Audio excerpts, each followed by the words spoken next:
So yesterday we were looking at the scope of administrative law. So what we have said is that the scope of administrative law is determined by the scope of public administration activity. That means as the administration performs more number of functions, automatically the scope of administrative law also expands. And what we say here is that in recent times, the scope of administrative law has expanded so much that there is no difference between administrative law and constitutional law. That is what we say. In recent times, the scope of administrative law has expanded so much that there is no difference between what is administrative law and what is constitutional law. That is what we say. In recent times, it has expanded very much. So, what exactly constitutes administrative law? What exactly is, what we call administrative law? So, what we say is that administrative law includes all those laws which are not part of the constitution.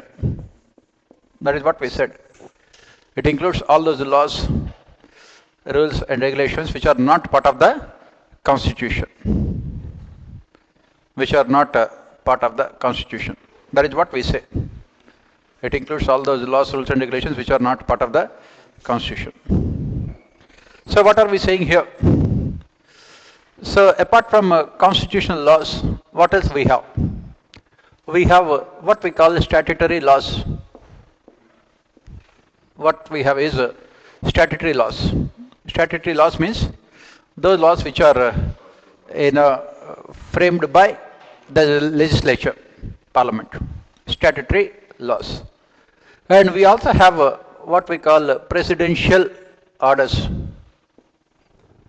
We also have presidential orders. Those orders which are issued by the president, what we call executive resolutions. Article 77 of the Constitution gives powers to the president to frame laws, rules and regulations for the official conduct of the business of the government. Article 77 gives powers to the president. So administrative law includes all those presidential legislations also. It includes all of them. It includes all those presidential orders also. Administrative law, it includes all those presidential orders also.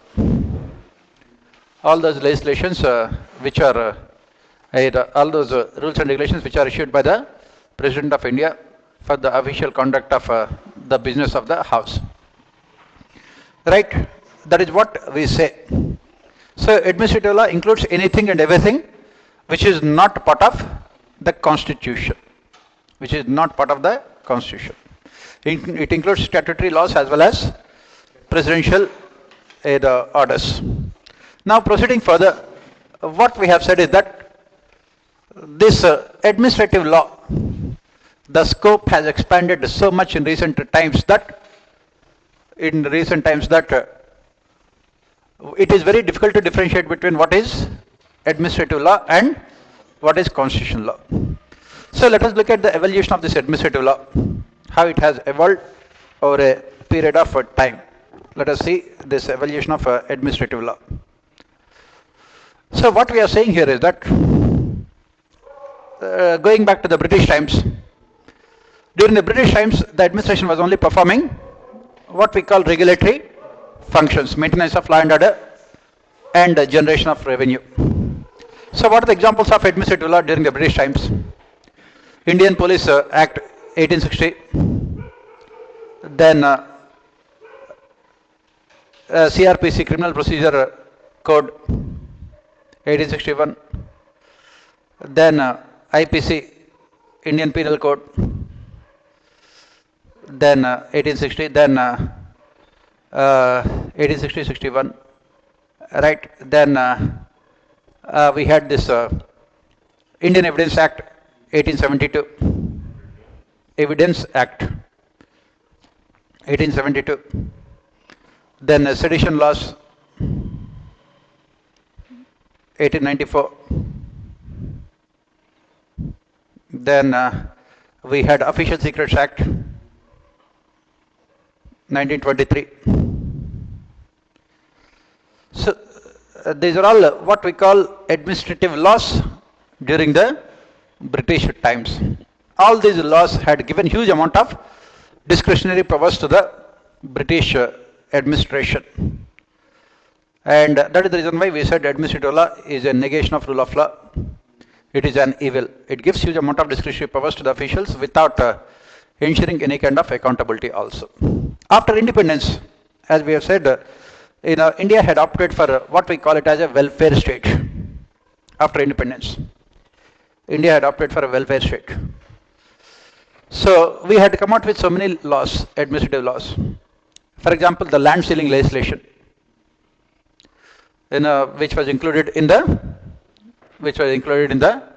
9th schedule later. Land ceiling legislation. Land ceiling legislation. Then income tax laws, IT, income tax laws. Then Indian Companies Act 1956.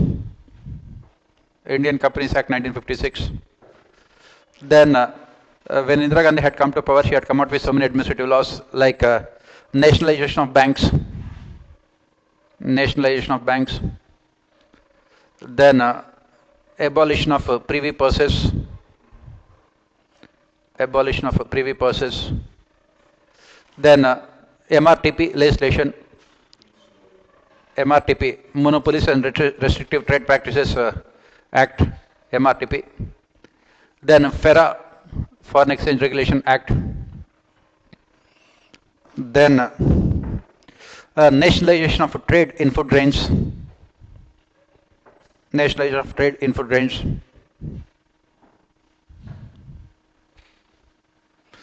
Then she also had come out with during emergency she had come out with MISA, Maintenance of Internal Security Act. Then Coffee POSA, COFE, POSA. POSA. Then she also had come out with this Customs and Excise laws. Customs and Excise laws. Then made amendments to Income Tax Act. Income tax was 97%. That's what we said. Made amendments to Income Tax Act. Right. Then in 1980s, the government had come out with more administrative laws like this in the 1970s and 80s, more administrative laws like development of women and children in rural areas, DWCRA. Then IRDP, Integrated Rural Development Programs. Then Nehru Yojgar Yojana and Jawahar Rojgar Yojana. So anything which is not part of constitution is part of administrative law. Why? Because the government had adopted welfare state. So the government had come out with hundreds of developmental welfare schemes. All the schemes were implemented through these administrative laws. As we have said, they are necessary to ensure equity. They are necessary to ensure equity. Through these schemes, what the government has done, the government has differentiated between poor people and rich people, and all the subsidies were given to only poor sections of society. Then in 1991, we have opted for liberalization, privatization, globalization. In 1991, we have opted for what is called LPG. And this LPG again had led to rapid expansion in the scope of administrative law. This LPG again had led to rapid expansion in the scope of administrative law. what happened with LPG? We have seen coming up of so many regulatory authorities. We had SEBI, Security and Exchange Board of India. They are all statutory bodies. They are all part of regulatory authorities. We had TRAI, Telecom Regulatory Authority of India. Telecom Regulatory Authority of India. We had the Central Electricity Regulatory Authority, CERA of India. Central Electricity Regulatory Authority of India.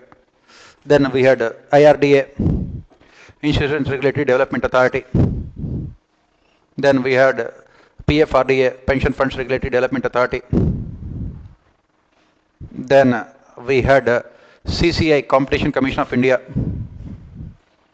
Then FERA was replaced with FEMA. Then we also had, to tackle terrorism, we had TADA and POTA. TADA, TADA, and POTA, POTA.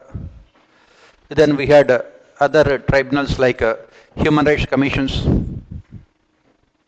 Human Rights Commission, NHRC and SHRC. They are all statutory bodies only. Then we also had a National Commission for Women, NCW. Then we also had National Green Tribunal, NGT. We had Airports Authority of India. Airports Authority of India. Then we had this Medical Council of India, MCI. Then we also had UGC, University Grants Commission. So what you can see here is that, and we also had this IT Acts, Information Technology Acts. Then we had CIC, Central Information Commission, CIC. And then we also had a CVC, Central Vigilance Commission. These are all what we call the tribunals, which had been set up as part of administrative laws. They are all part of what we call grievance redressal mechanisms. So what we are saying here is that in the last few years, the scope of administrative law has expanded so much. It has expanded so much that we don't see any kind of difference between what is a constitutional law and what is rule of law. In the last few years, the scope of administrative law, it has expanded so much that there is no difference between what is constitutional law and what is administrative law. Let us see what do we mean by that. For example, 86th Amendment to the Constitution. What is it? 86th Amendment to the Constitution. Right to education. So it is a constitutional law? Yes? Because it is a 86th Amendment to the Constitution. Then we have started Sarva Shiksha Abhiyan, SSA. And what is the objective of Sarva Shiksha Abhiyan? The objective of Sarva Shiksha Abhiyan is to provide free and compulsory education to children between 6 to 14 years. And it is part of what we call administrative law. Right? So what is the difference between 86th Amendment Act and Sarva Shiksha Abhiyan? Is there any difference? 86th Amendment Act also talks about providing free and compulsory education to the children between 6 and 14 years. And that is what also the objective of Sarva Shiksha Abhiyan. That is what we are saying. The scope of administrative law is expanding so much that now there is no difference between administrative law and constitutional law. What are the other examples of that we are giving here? As I said, from 2004 onwards, the UPA government had opted for what is called rights-based approach. From 2004 onwards, the UPA government has opted for rights-based approach. So the government had come out with so many programs. For example, take the case of right to employment. Right to employment. In NREGA. Right? This is what we call administrative law, as we discussed. Right? And it had its origins in the Constitution. Where do we find this employment?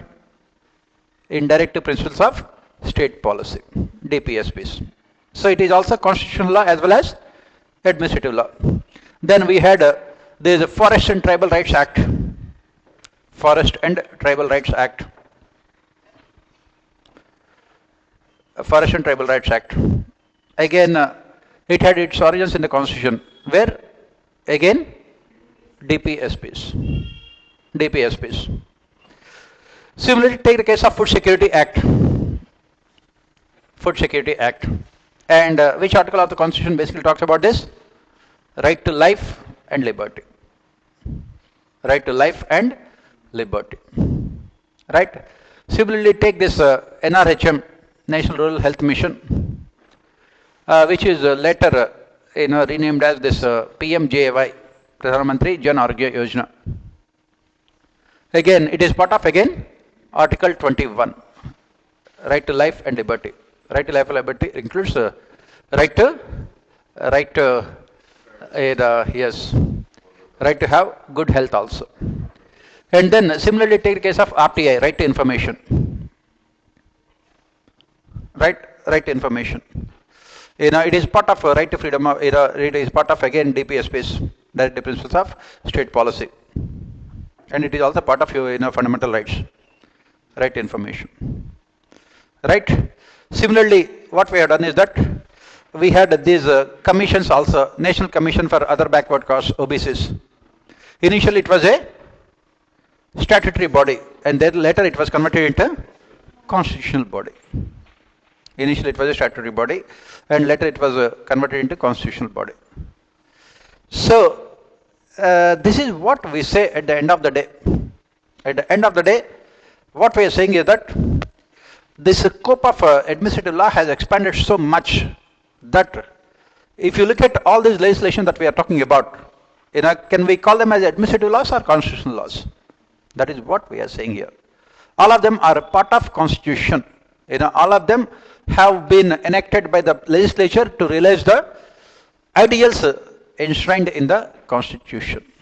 That is what we say it here. That is what we say it here. That is why we say that the scope of administrative law has expanded so much that at this point of time it is almost impossible for us to differentiate between what is administrative law and what is constitutional law. And it keeps on expanding. Why? Because why it keeps on expanding? For the simple reason that the scope of public administration activity also keeps on expanding. Why the scope of public administration activity keeps on expanding? Because of the increased expansion in the demands, needs and wishes of the people. So the government has to perform all those functions. That is the reason why we are talking about rapid expansion in the scope of administrative law. Right? Yes. Yeah, how? That's what we are saying.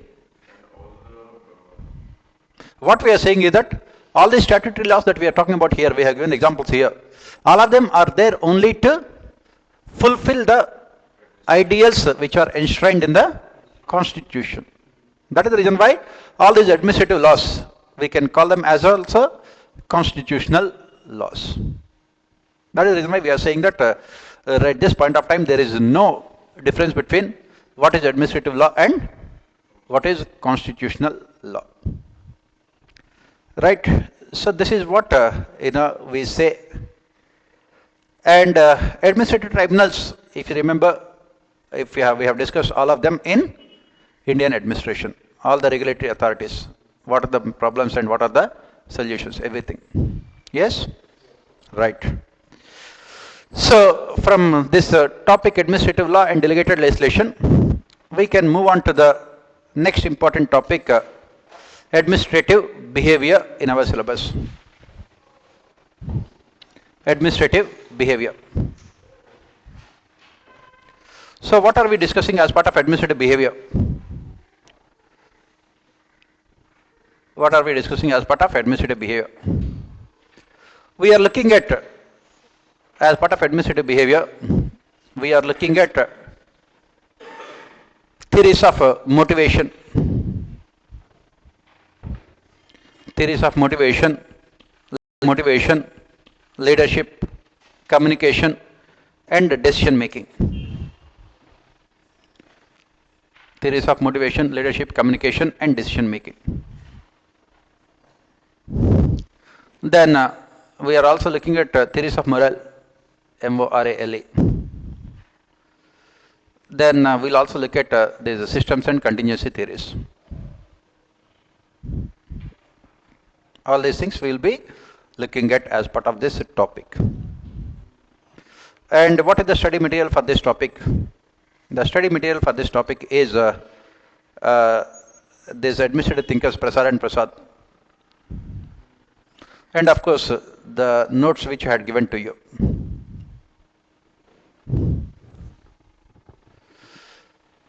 Right, the notes which I had given to you. So let us start with this topic, starting with theories of motivation. If you remember, while discussing about Chester Bernard, what we have said is that, while discussing about Chester Bernard, what we have said is that dynamics of human behavior in organization is influenced by four important factors: motivation, leadership, decision making, and communication. Bernard spoke about motivation in the form of satisfaction, contribution, equilibrium. Then he had also spoken about decision making, the leadership, as well as communication. So what we are discussing right now is, as part of this post-behavioral thinkers in public administration, we will be looking at all these theories: theories of leadership, theories of decision making, theories of motivation, and theories of communication. That means we are extending what Chester Bernard and Herbert Simon had given. Right? So let us start with the theories of motivation. Please remember, all these theories were developed in 1960s. All these theories were developed in 1960s. All these post-behavioral theories had come into existence in 1960s. So let us start with theories of motivation. Let us start with these theories of motivation.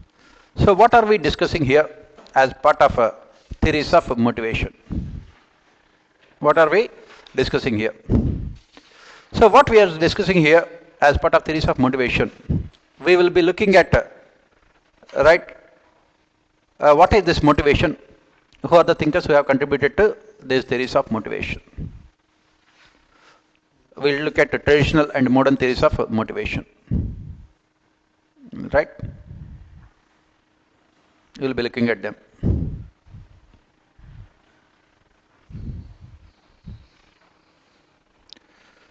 So let us start with motivation. What is motivation? What is exactly motivation? This word motivation is derived from Latin word motivare, which means to move.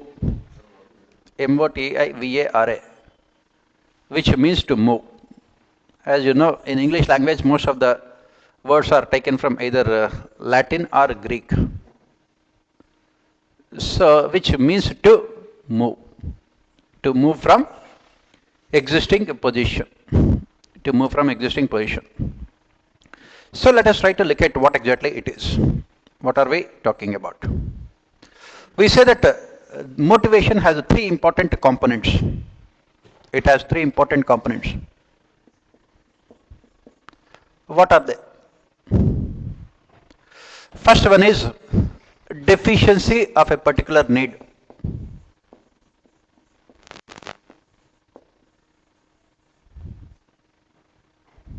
Deficiency of a particular need. So when are we motivated? As we say, we are motivated only when we feel deficiency of a particular need. Why are you motivated to prepare for UPSC examination? Why are you motivated? You are feeling the deficiency of a particular need: job, self-esteem, status, power, money, right? Prestige, dowry, right? This is the deficiency of a particular need. At this point of time, you have to give dowry rather than taking dowry. So NPLs do not command any market value. So you want to get into civil services because you are feeling the deficiency of a particular need. Second one is the willingness to put in effort. The willingness to put in effort to satisfy that need. What is the amount of effort that you are willing to put in? Right? The second one is, what is the kind of effort that you are willing to put in? Third one is, this willingness to put in effort depends on the reward associated with the effort.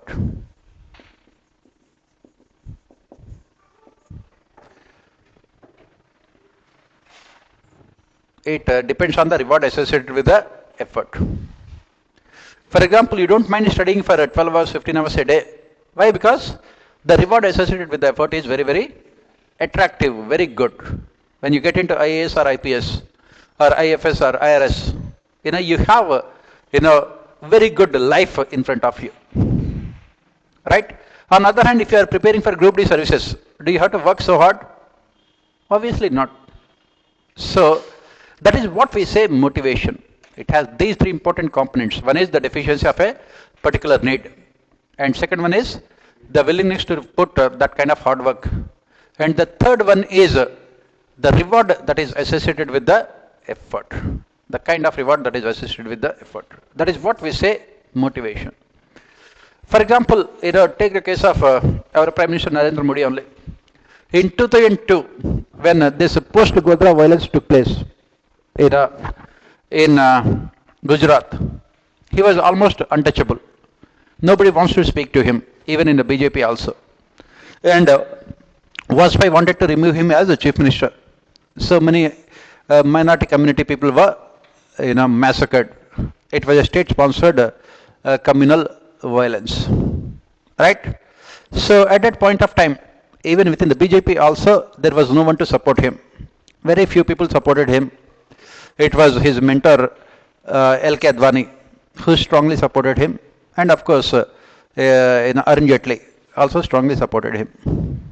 So, he was completely what you call untouchable in the BJP. And after that, Congress party came to power, UPA government. And they made sure that he is humiliated at each and every step. They have requested the foreign countries to not to give him any visa also to visit. European countries did not give him any visa, even though he is the chief minister of elected chief minister of a state in India. So he was completely what you call untouchable politically.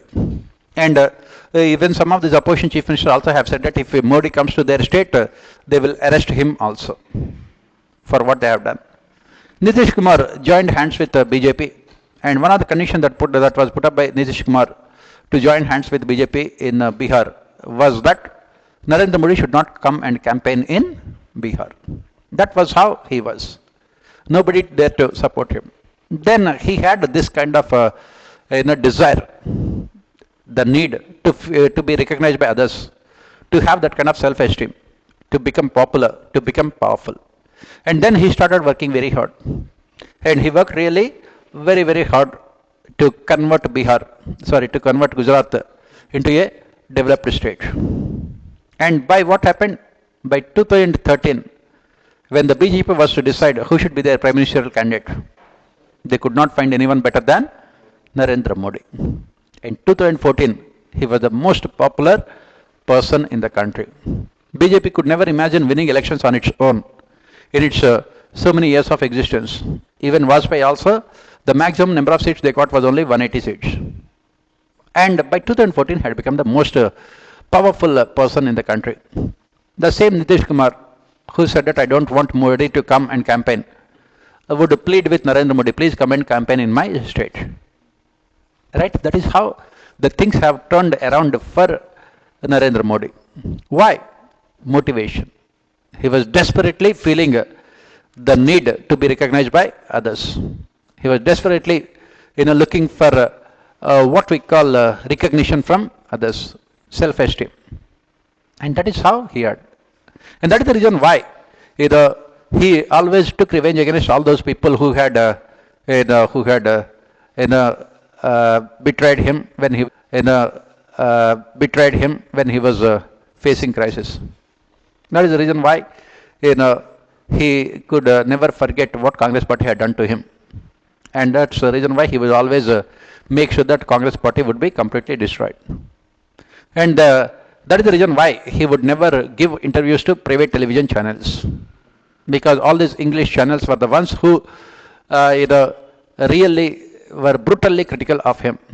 Karan Tharpar, he had a show on a CNN IBM, wherein Narendra Modi, as the Chief Minister of Gujarat, was invited. Modi had left the show in the middle.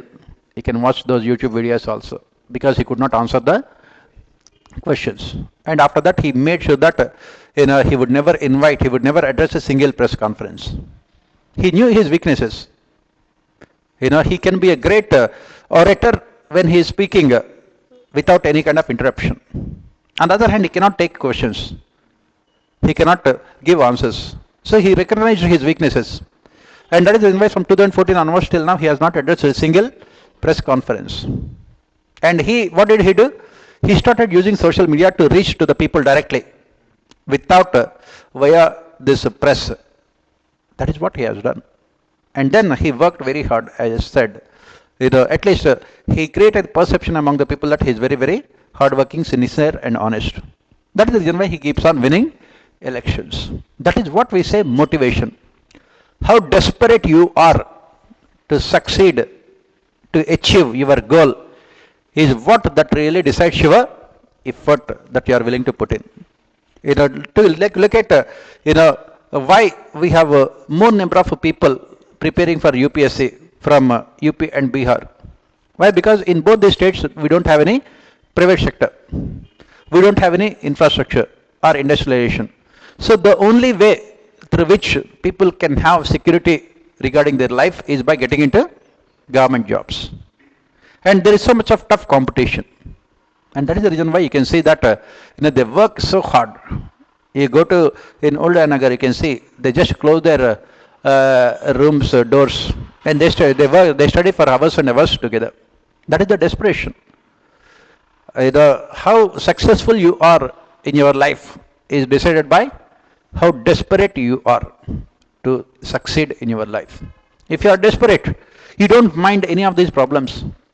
You don't mind, you won't say that it is very cold, so that's why I did not come to the class in the morning.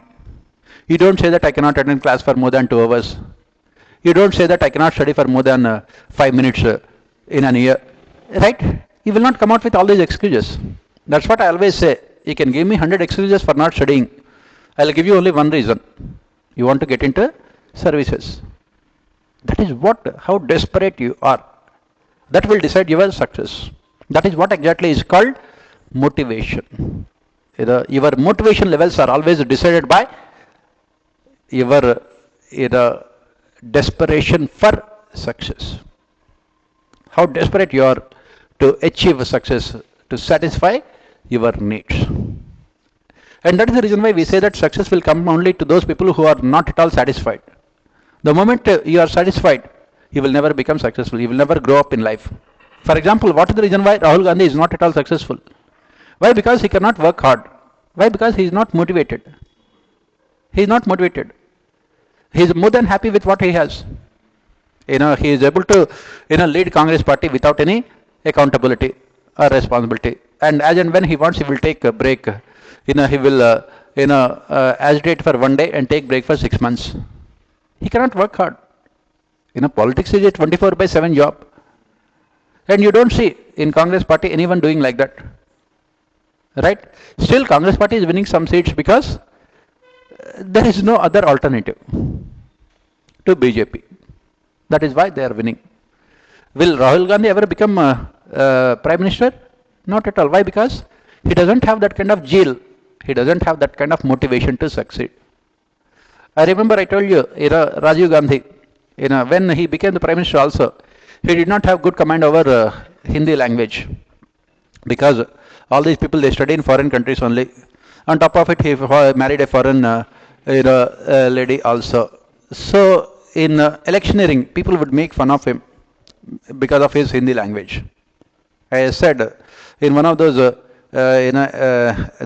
electioneering election rallies, he said that hum jeetenge ya losenge. Right? That is the kind of Hindi. That is how Rajiv Gandhi. But the same Rajiv Gandhi worked very hard. In 1990, when VP Singh government had come out with this Mandal Commission recommendation, he spoke in Lok Sabha for 7 hours continuously. That is how, what we call motivation. Right? And he would address at least 4 or 5 meetings in a day in electioneering. How desperate? Can Rahul Gandhi do all those things? Not at all. That is the reason why they cannot be successful. Even our Prime Minister also, he works at least 20 hours or 15 hours a day, every day. He said that he has not taken any off in the last more than 20 years. Why does he have to do all those things? Because attaining success is one thing and retaining that success is completely different thing.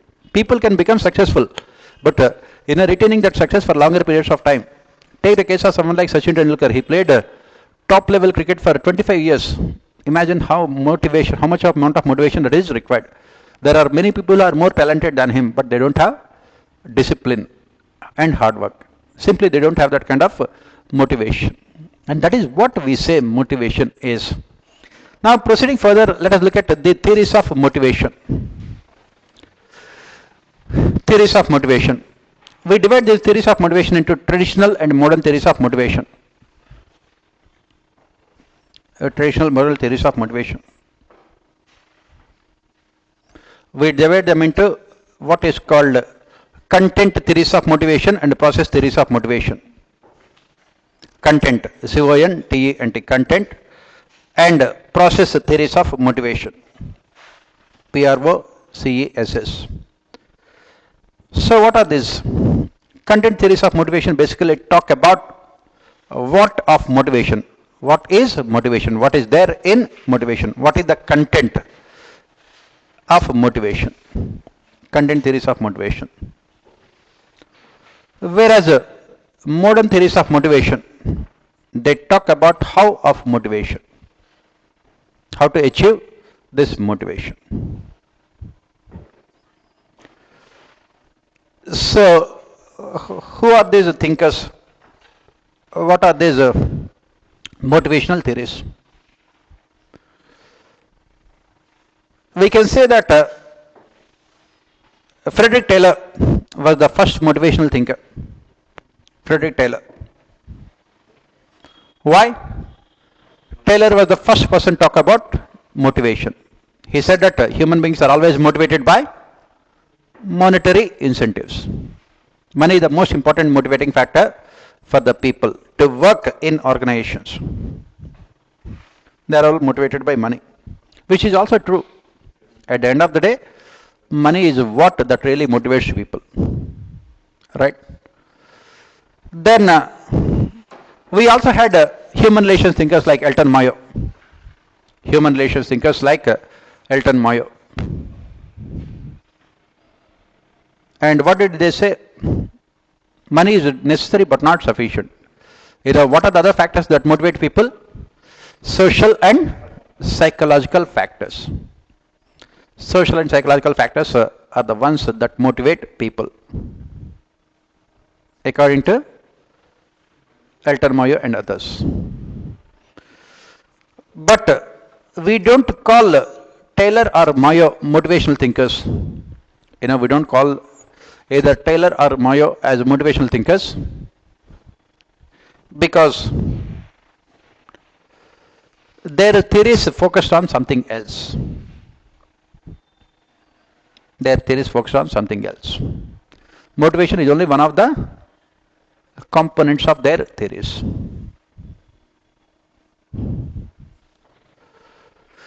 So the real theories of motivation, as I have mentioned, had come into existence from 1960s as part of post-behavioral revolution in the discipline of public administration. The real theories of motivation from 1960s. So the first thinker that we have to look at here is Abraham Maslow.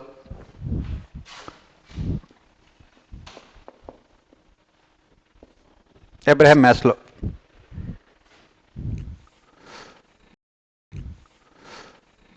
The first thinker that we have to look at is Abraham Maslow. Abraham Maslow had come out with his what is popularly known as hierarchy of needs. had come out with his hierarchy of needs.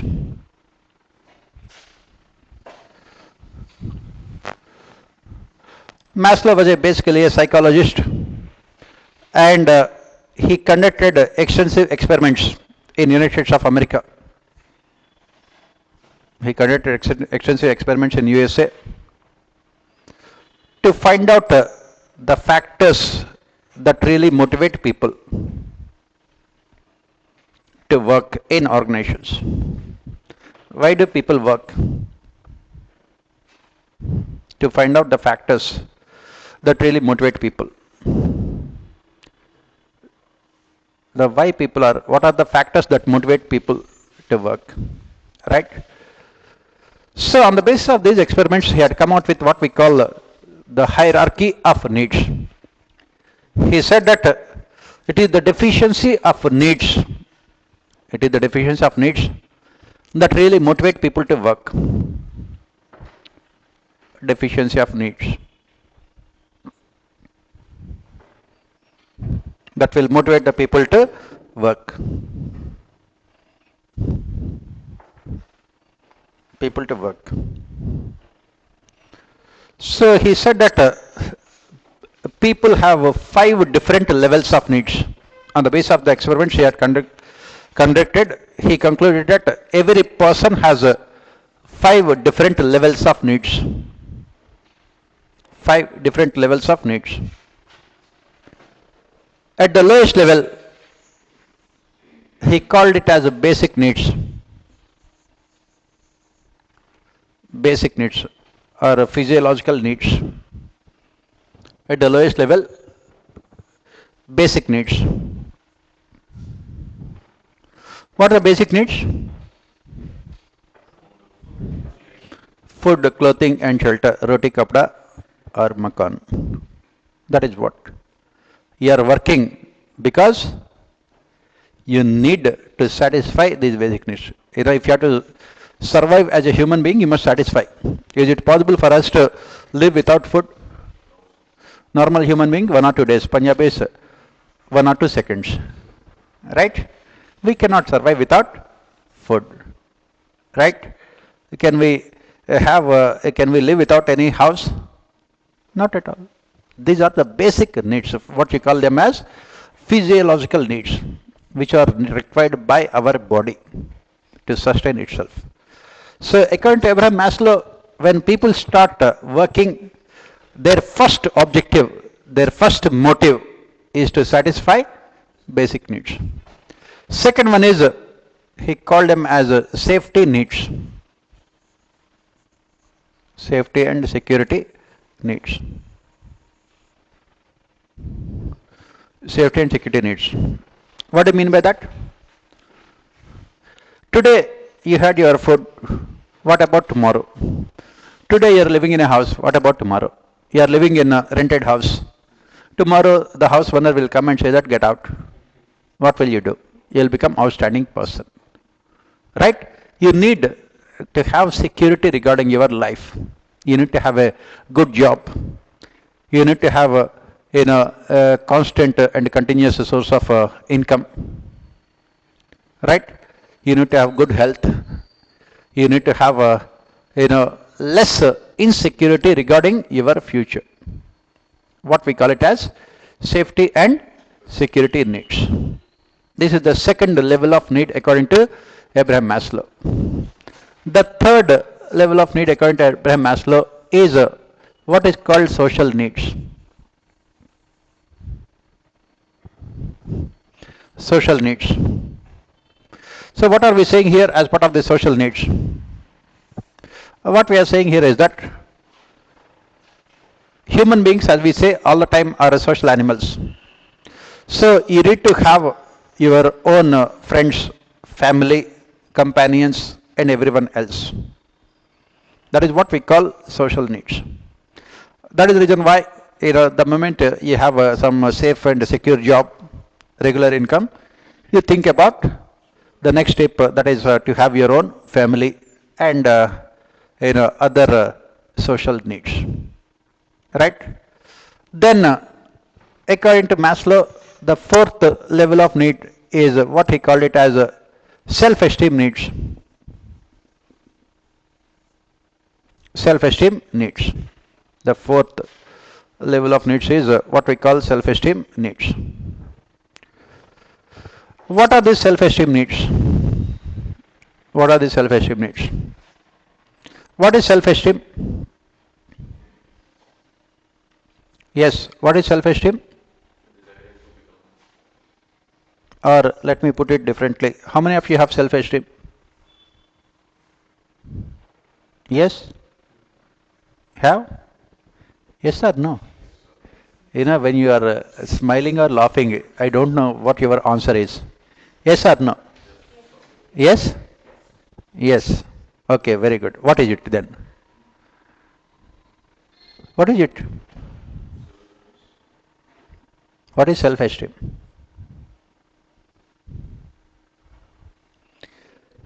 Self-respect. What? Self-respect. Right? What is self-respect?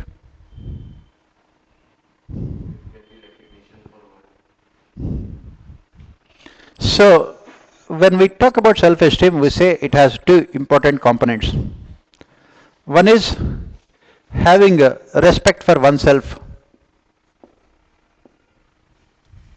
That is what we call self-respect. You know, we must have respect for ourselves. Second one is commanding respect from others. Commanding respect and recognition from others. Commanding respect and recognition from others. Commanding respect and recognition from others. Respect and recognition from others. Right? Commanding this respect and recognition from others. This is what we call self-esteem. So, now tell me how many of you have self-esteem? Do you have respect for yourself? Yes, of course. What about the second one? Do you command respect from others? Yes. Just take a walk on the streets of main road on Old Nagar. The street dogs also will not bark at you, looking at you. They think that it is a waste of time.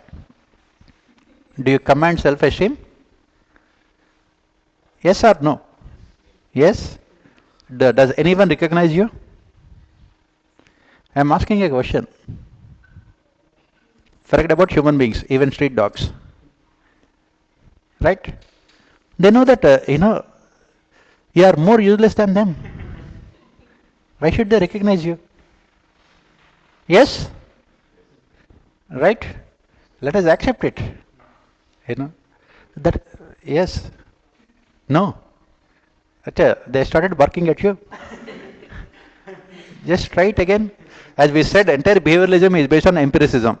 Find out on the road. And they will not even look at you, forget about barking. Right? That is what we say. Why? Because preparing for UPS examination means it is a combination of a dog and donkey. Like a donkey, you have to work very, very hard and you don't get any recognition. Like a dog, you will not have any self-esteem also.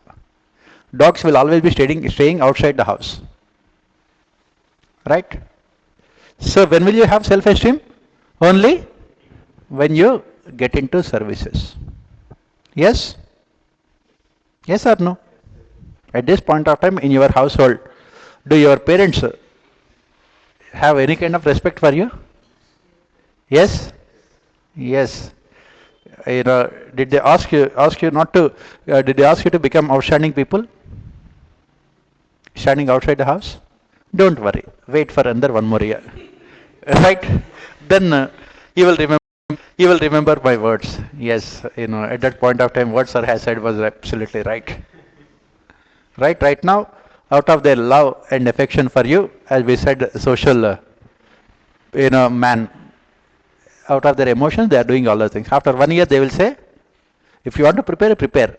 But in the morning time, take a rickshaw from Karol Bagh metro station to Agarwal Sweets.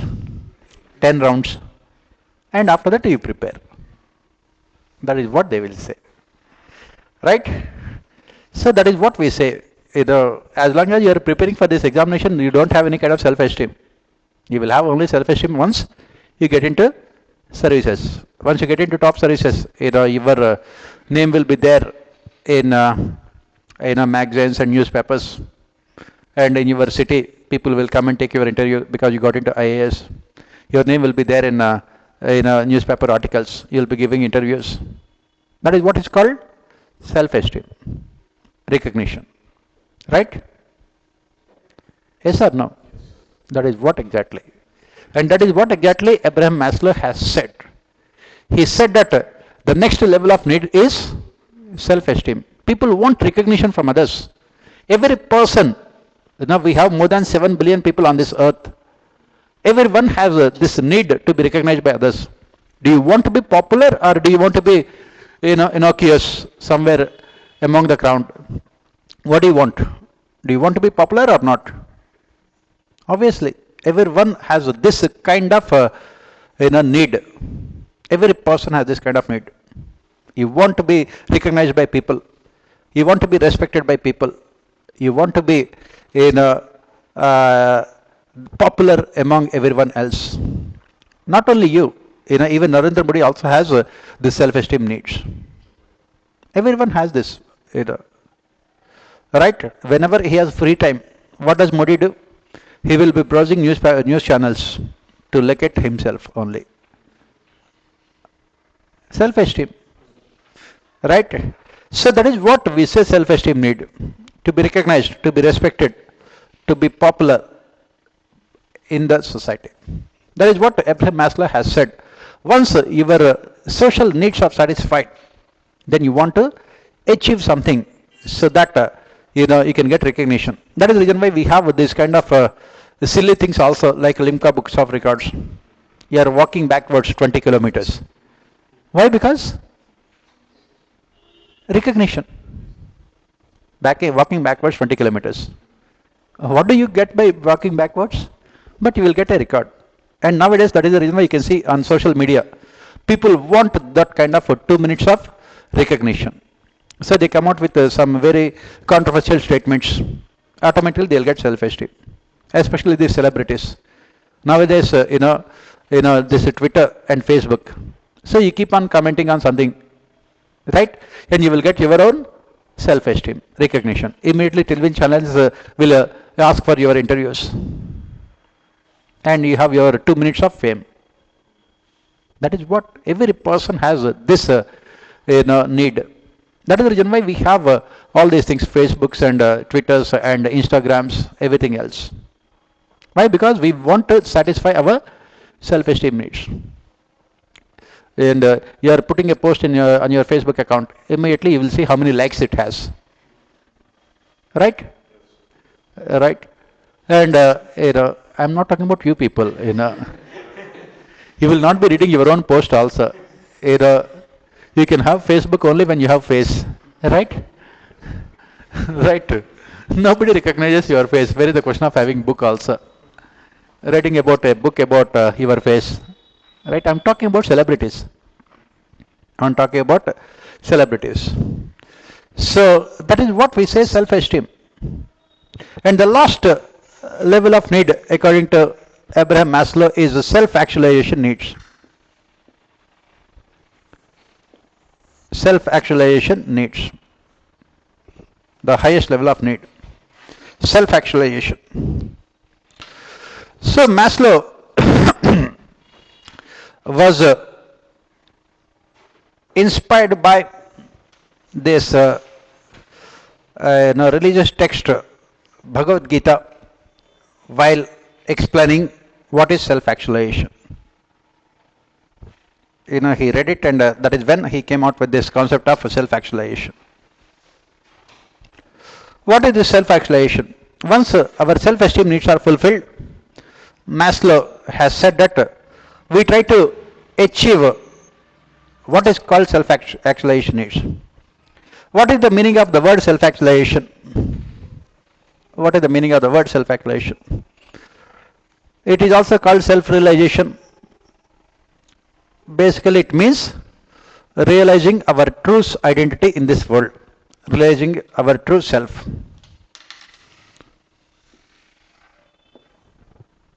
Our true self. Right? What is our identity in this world? Self-actualization. So, if I ask a simple question, right? Who are you? Who are you? What is the answer to the question? Yes? Human? Everyone is a human being only here.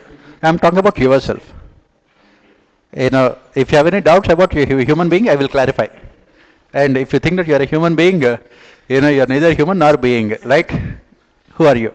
Everyone else is a human being. Then? Pardon?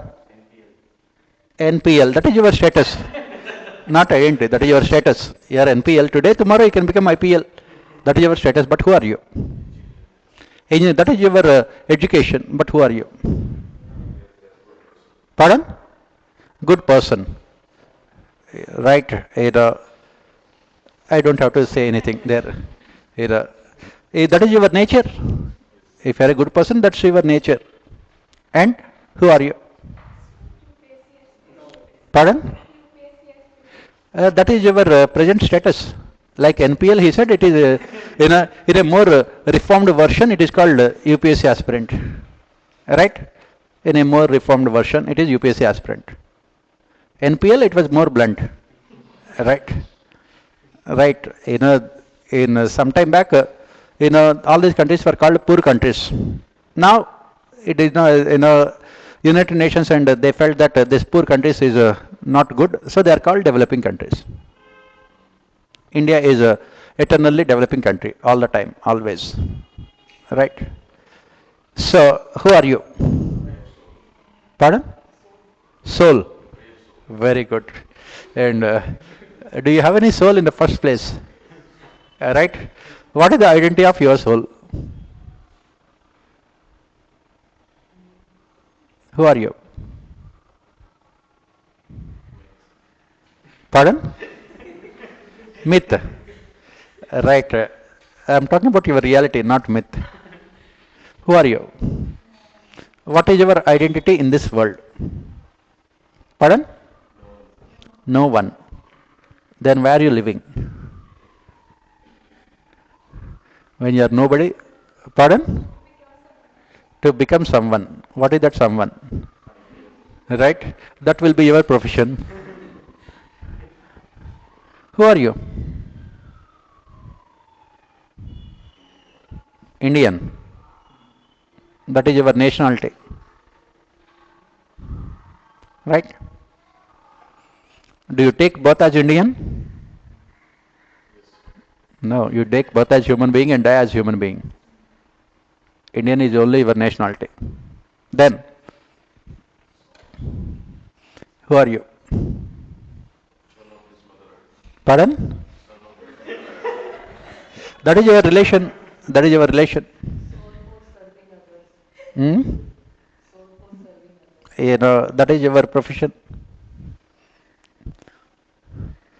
Who are you?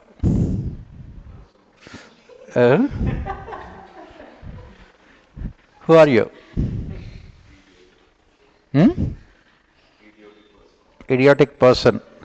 That is your nature. Everyone knows, right? That is your nature. Who are you?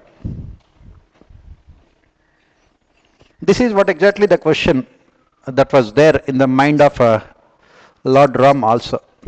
After winning the battle, he comes back to Ayodhya, started ruling. Suddenly, in the middle of a night, one day, he had a doubt in his mind. He wanted to clarify his doubt then and there itself. Clarify his doubt then and there itself. Immediately, he went to the ashram of Valmiki. In those days, these rishis, they would stay in forest only. So he went to the ashram of Valmiki and he knocked at the door. If someone comes to your house in the middle of the night, will you open the door? No. Right? So Valmiki has asked, who are you? Why did you come in the middle of the night? And that is what Ram also has asked. Exactly that is what my question. Who am I in this world? Am I the king of Ayodhya? That is my profession. Am I the husband of Sita? That is my relationship. Am I the son of Dashrath?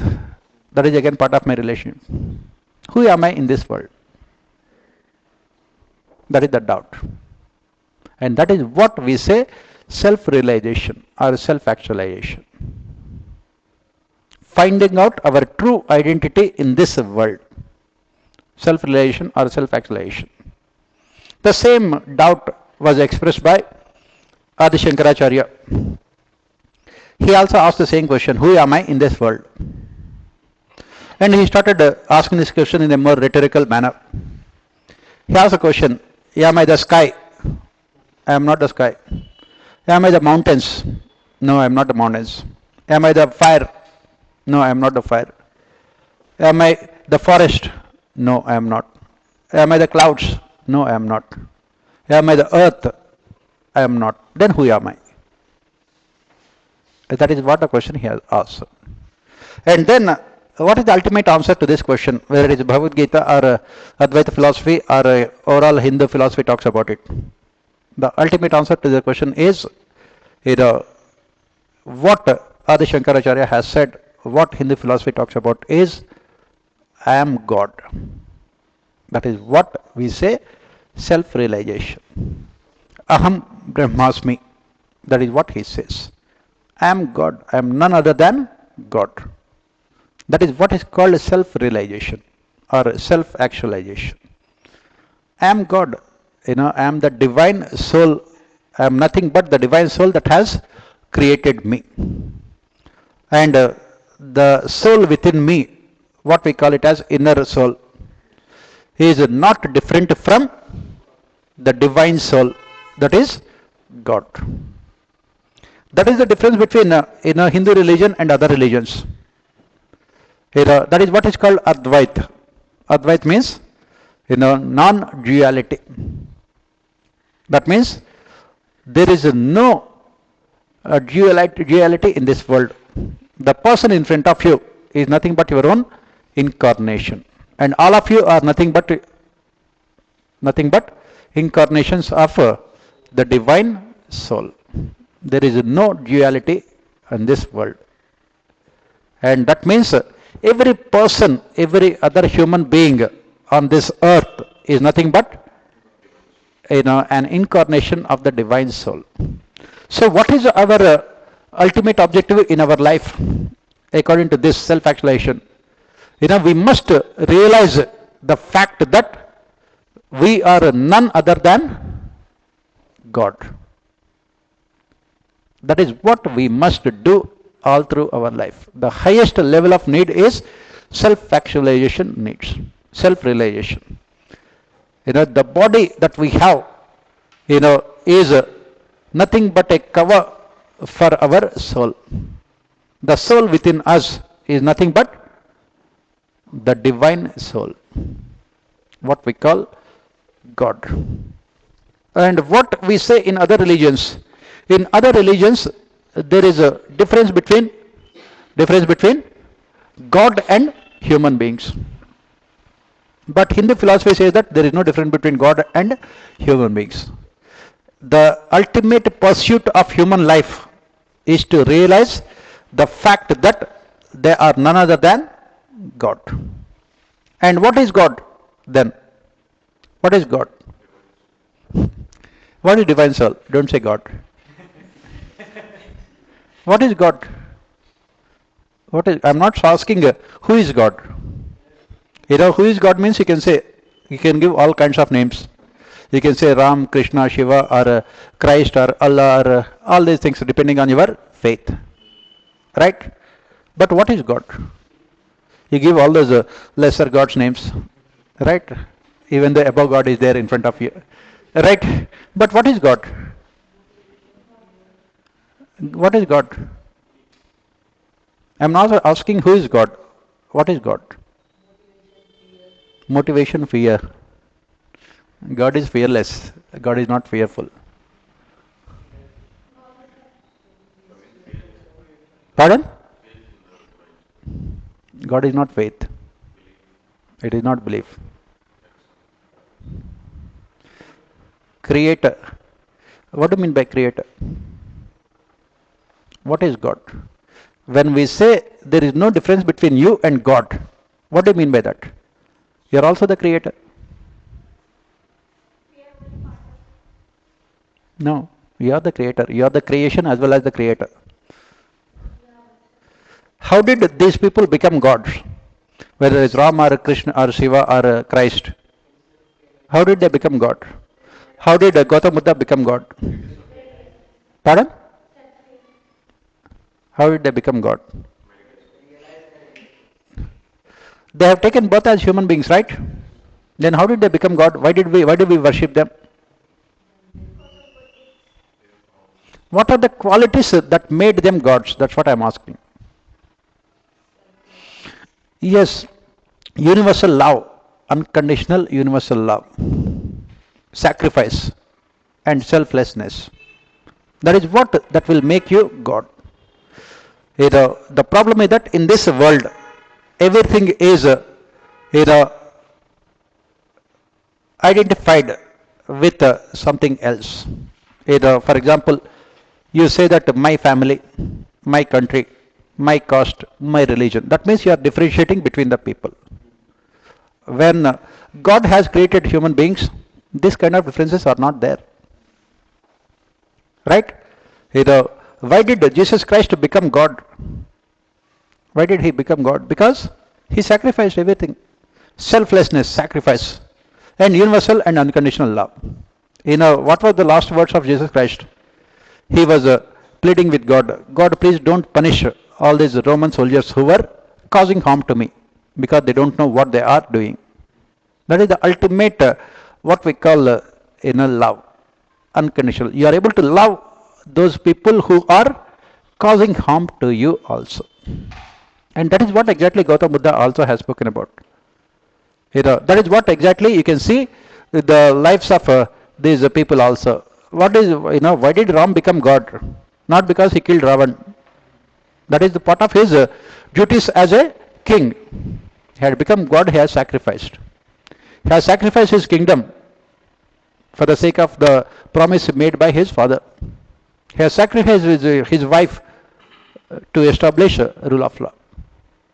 And Shiva had become God because he had drank poison to save the entire world. How many of us will drink poison for the sake of others? The moment you are asked, first you put poison in their mouth. Right? That is what? Right? That is how. That is the reason why they could become gods. That is what we say, divine soul. The ultimate objective of human life is to realize God within every other person. You are incarnation of God, the other person is incarnation of God. All of you are nothing but the divine soul only. That is what this Hindu philosophy says, self-actualization or self-realization. And once we see God in other person, what is our emotions towards that other person? Will you have any jealousy, revenge, hatred, anger? No, your emotion towards other person is always love and respect. And that is what self-actualization says. That means be able to see God in every person. Take the case of someone like Mother Teresa, or take the case of Mahatma Gandhi, who was very close to become a self-actualized person. What is common to all of them? Gandhi always said that he never had any kind of hate for the Britishers. He never developed any kind of hatred for Britishers. He was only against their practices, not the people there. That is what we say God. God means sacrifice. Gandhi, after independence, as we discussed, he could have become everything and anything. He could have become the Prime Minister, come President, come Supreme Court Chief Justice, come Army Chief, dictator. But what did he do? He sacrificed everything. Right? And that is what you say, divine soul. God means sacrifice. And this is what is called self-actualization. A self-actualized person is the one who realizes the true essence of life, who realizes the true identity of life. That is what Gautam Buddha says. If you can overcome your desire, then you can become self-actualized. Because according to Gautam Buddha, desire is the root cause of all evils. Right? And that is what Jesus Christ says. Love thy neighbors. You have only a feeling of love. And that is what you find in Hindu philosophy, Vasudhaika Kutumbakam. The entire world is nothing but part of a single family. And that is what you can see in Quran also. That is what they say. Right?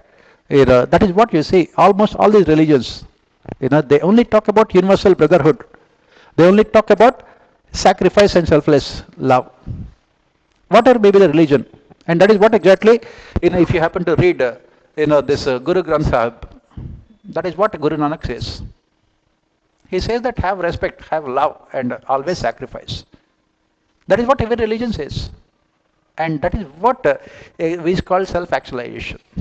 If you are able to see God in every other person, you will have respect for other person, love for other person, you will be willing to sacrifice everything for other person. So this is what we call self-actualization. And according to Abraham Maslow, this is the highest level of need. Once we achieve, no religion will say that kill other people. No religion will say that cause harm to other people. Every religion says only one thing. Try to see God in other human beings. Have unconditional, universal love. Right? Unfortunately, we don't practice all these things. And we don't practice them, we call them as idealistic in nature. As I don't know how many of you have seen our videos of this essay paper which I have done, general essay. That is what all the essays are talking about, only one thing, that is the thing. It says that the first essay, which says that wantlessness is utopia. It is not utopia, you can still be like that. It is not utopia, you can still be like that. As long as you have desire, you can never be happy. And that is the reason why in Bhagavad Gita, Krishna talks about nishkam karma, not performing your task without attaching yourself to the outcome. And that is what you have to do for your UPSC preparation. As long as you are attached to the outcome in the form of getting into IAS or IPS, you will never be happy. You have to desire maximum, you have to derive maximum amount of happiness and pleasure in your preparation. The outcome will always be, taken care of by God. On the other hand, if you attach yourself to the outcome, you will never be happy. That is what we call self-actualization. According to Abraham Maslow, a self-actualized person, what are the qualities of a self-actualized person? According to Abraham Maslow, a self-actualized person derives maximum pleasure out of the work that he performs. Derives maximum satisfaction out of the work that he performs.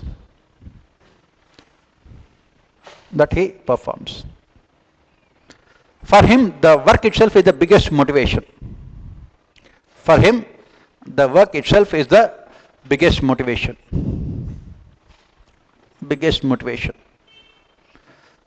And he is not concerned about either the reward or award associated with the work. He is not concerned about either the reward or the award associated with the work.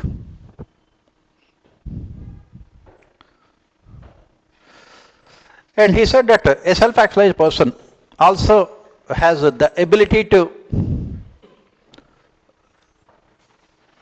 read the minds of others. Has the ability to read the minds of others. He can easily find out what is there in the mind of others. He has the ability.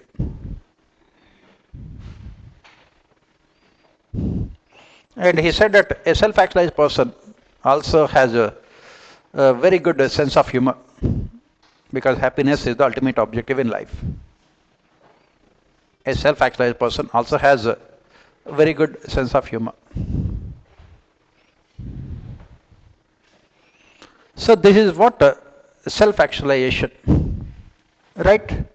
These are the 5 different levels of needs according to Abraham Maslow. 5 different levels of needs. This is what he called it as hierarchy of needs. He had come out with this hierarchy of needs on the basis of extensive experiments that he had conducted in United States of America. Proceeding further, what are the important features of this need hierarchy? What are the important features of this need hierarchy? What are the important features of this need hierarchy?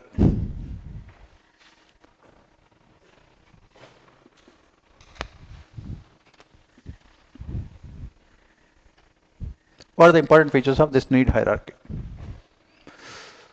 First and foremost, according to Maslow, this need hierarchy is more unconscious than conscious among people. It is more unconscious than conscious among people. More unconscious than conscious. What do you mean by that? In general, people do not have any knowledge about this need hierarchy. They don't have any awareness about this need hierarchy. Even though it is present in every person, but people are not aware about this. Even though it is available, they are not aware about it. Next, he says that even though they are unaware about it or unconscious about it, people work only to satisfy these needs. Even though they are unaware about it, unconscious about it, they only work to satisfy these needs. All of you may not be knowing about this need hierarchy, right? But when you are working, you are only working to satisfy this need hierarchy only. First you want to satisfy your, then like this you will go. That is what Maslow has said.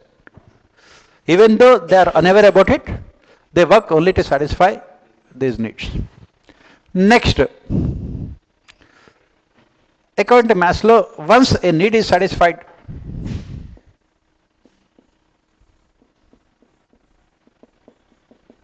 it stops acting as a motivator.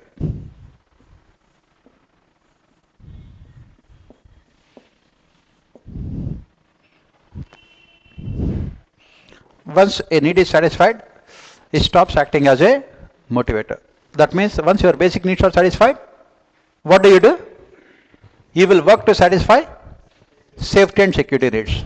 Once they are satisfied, you will go to social needs, and then self-esteem and self-actualization. Once a particular need is satisfied, it stops acting as a motivator. Next, Maslow has said that people work to satisfy only one particular need at a point of time.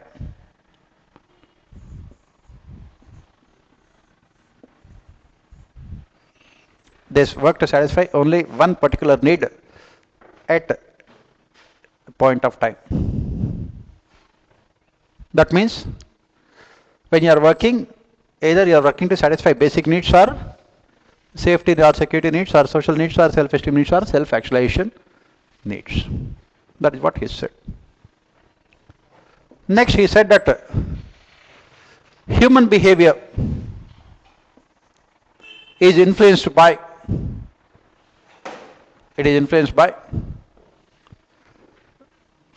many other factors apart from motivation. Human behavior is influenced by many other factors apart from motivation. It is influenced by many other factors apart from motivation. It is influenced by many other factors apart from motivation. So what are motivation? So what are we saying here?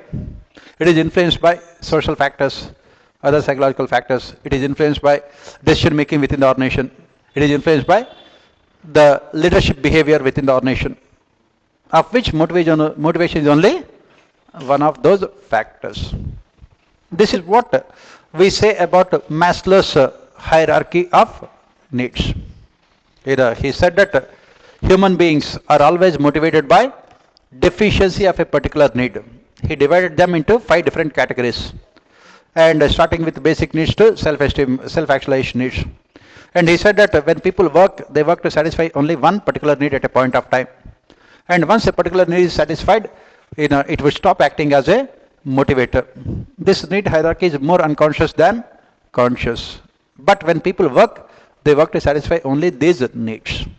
This is what we call Maslow's hierarchy of needs.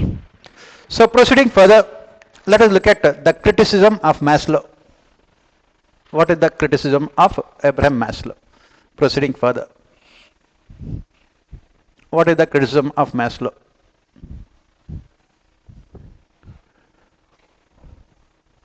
What kind of criticism is there against Abraham Maslow?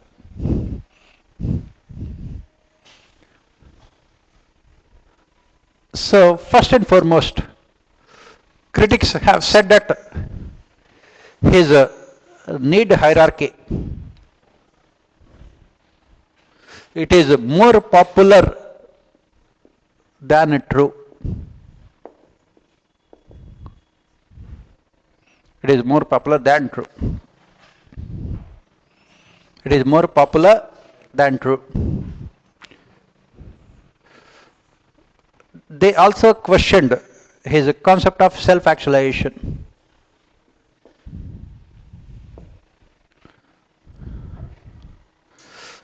His concept of self-actualization is qualitative in nature. It is qualitative. Qualitative. It cannot be measured. It cannot be quantified. Next, critics also have questioned the examples he had given for self-actualized people. The examples that he had given for self-actualized people.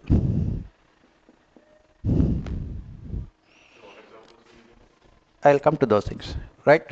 Next, critics also have criticized the assumption made by Maslow. That is, a satisfied need would stop acting as a motivator.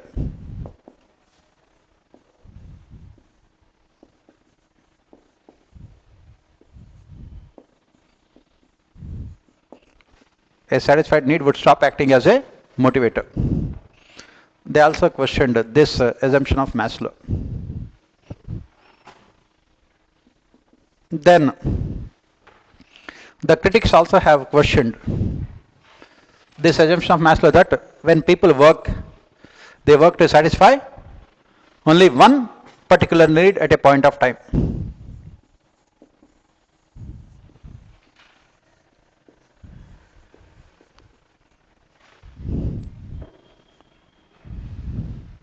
When they work to satisfy only one particular need at a point of time. Next, they also question the hierarchy,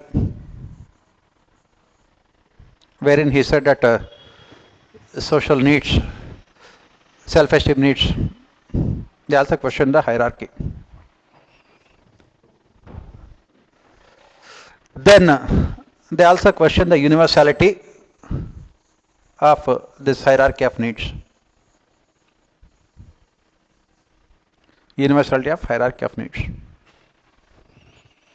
So these are all the criticisms. Let us look at all these criticisms one by one. First one, critics have said that it is more popular than true. It is very popular in the sense that when you start looking at this hierarchy of needs, starting with basic needs, self-actualization. This self-actualization is a very, very popular concept.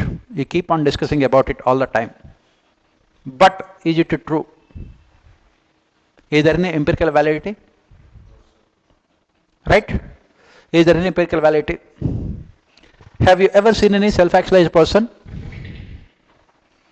Right? Even if you have seen, can you recognize a self-actualized person? Right? So how do we know what is self-actualization then? Can you name at least one person at this point of time in this world who is self-actualized? We have 7 billion people on this earth.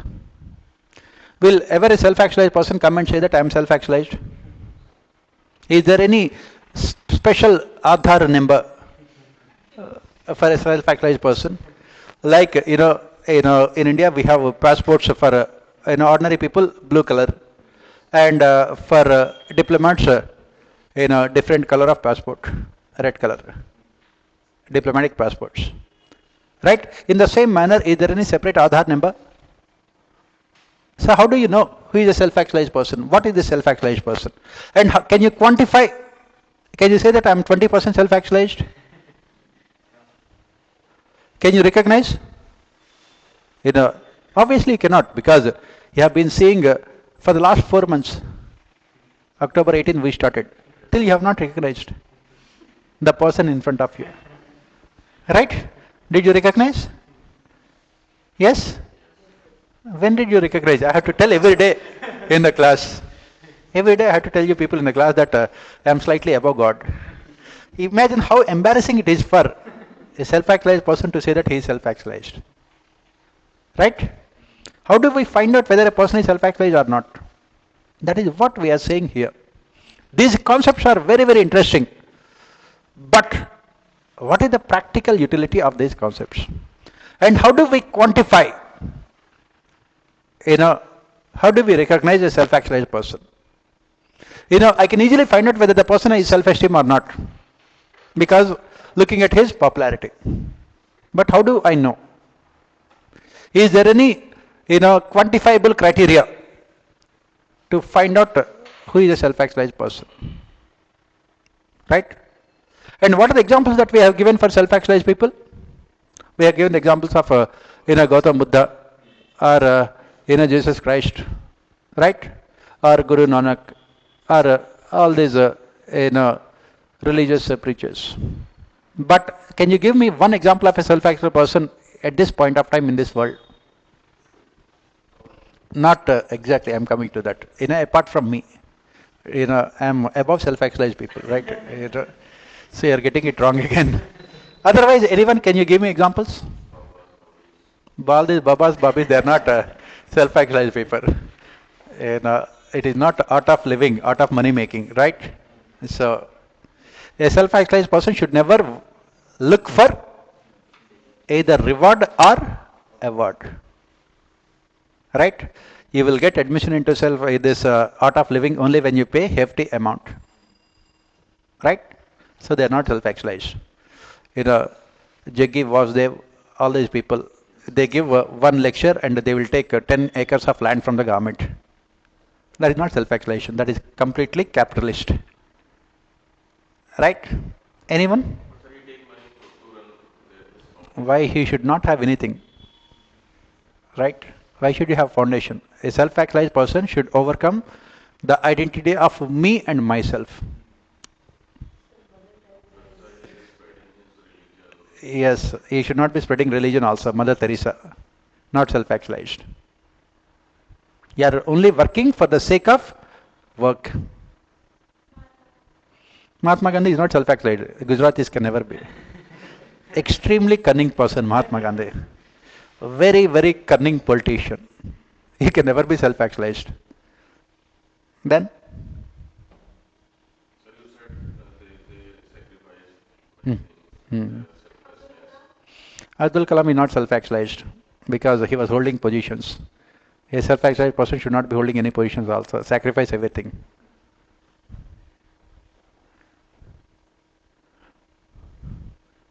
Right? Why are you not giving me the examples of women? You mean to say that women can never be self-actualized? Modi is not a woman. No, I'm talking about women. Why women can never be self-actualized? They cannot overcome one of those emotions, jealousy. Jealousy. So they can never be self-actualized. Anyone? Anyone else? Self-actualized? The problem is that we cannot recognize who is a self-actualized person. Mayavati is not. In Mayavati there is only Maya, right? Right? That is what we are saying. These kind of concepts are very, very good, very, very interesting, extremely popular. We keep on discussing about them all the time. But at the end of the day, are they true? Right? As I said, Gautam Buddha. What did Gautam Buddha say? Gautam Buddha has said that he wanted to see a world wherein people don't have any desires. That itself is a desire on the part of Gautam Buddha. Very difficult. Right? He himself has a desire, but he does not want people to have any desires. And Jesus Christ wanted the entire world, to be peaceful, loving, and have mercy. That is also a desire. Very difficult. That is where the problem is. Right? Lord Krishna, he spoke about Nishkam Karma, but he himself is not about that. That is where the problem is. You should not have any desire. That is what a self-actualized person. And that is where the problem with these kind of theories. That is the problem with philosophy. It becomes so abstract. It becomes so abstract. That is the reason why that essay was also asked. This wantlessness is utopia. You will have desires. Unless you have desires. To become self-actualized is also a desire.